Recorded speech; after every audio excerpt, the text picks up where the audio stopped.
हो गए। दर्पण, जिसको हम लोग मिरर बोलते हैं। दर्पण यानी आईना। मुख्य रूप से दर्पण तीन तरह के होते हैं: समतल दर्पण, उत्तल दर्पण और अवतल दर्पण। सबसे पहले पहचान लीजिए कि समतल दर्पण कहाँ होता है, उत्तल दर्पण कहाँ होता है और अवतल दर्पण कहाँ होता है। जो हमारे घरों में नॉर्मली दर्पण है ना, जिसमें अपने चेहरे को देखते या संवारते हैं, वह समतल दर्पण है। बाइक वाइक में जो दर्पण होता है ना, वह उत्तल दर्पण है। और जो बड़े बड़े म्यूजियम में या बड़े बड़े सैलूनों में जो दर्पण होता है, वो अवतल दर्पण होता है। ये तीनों दर्पण का आज हम उपयोग समझेंगे। इसमें सबसे पहले है समतल दर्पण। तो समतल दर्पण का सबसे पहला उपयोग है, इसमें अपने चेहरे को देखते हम संवारते हैं। दूसरा उपयोग ये हो गया कि सोलर कुकर में इसका उपयोग होता है। अब सोलर कुकर क्या है?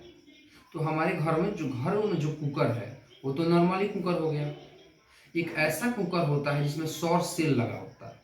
उसमें भोजन सूर्य के ताप पर, जो सूर्य का ताप होता है ना, उसी से भोजन बनता है।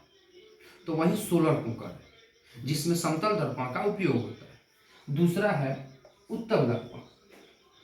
उत्तल दर्पण का भी उपयोग है। सबसे पहला उपयोग है कि बस, ट्रक, जीप, जितनी भी गाड़ियां हैं ना, उनके साइड मिरर के रूप में।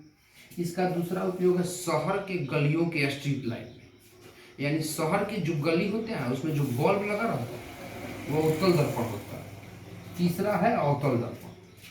तो अवतल दर्पण का भी उपयोग है।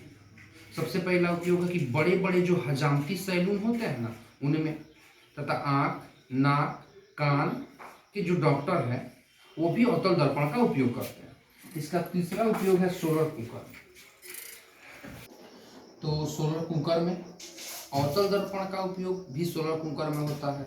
समतल दर्पण का उपयोग भी सोलर कुकर में होता है। चौथा है बस, ट्रक, जीप आदि गाड़ियों के हेडलाइट में।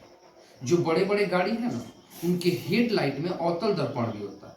यहाँ दो चीज आपको याद रखना है, सोलर कुकर और यहाँ भी सोलर कुकर। यानी समतल दर्पण का उपयोग भी सोलर कुकर में होता है और अवतल दर्पण का उपयोग भी सोलर कुकर में होता है। दर्पण को हम मिरर बोलते हैं। समतल दर्पण को प्लेन मिरर, उत्तल दर्पण को कॉन्वेक्स मिरर और अवतल दर्पण को कॉनकेव मिरर।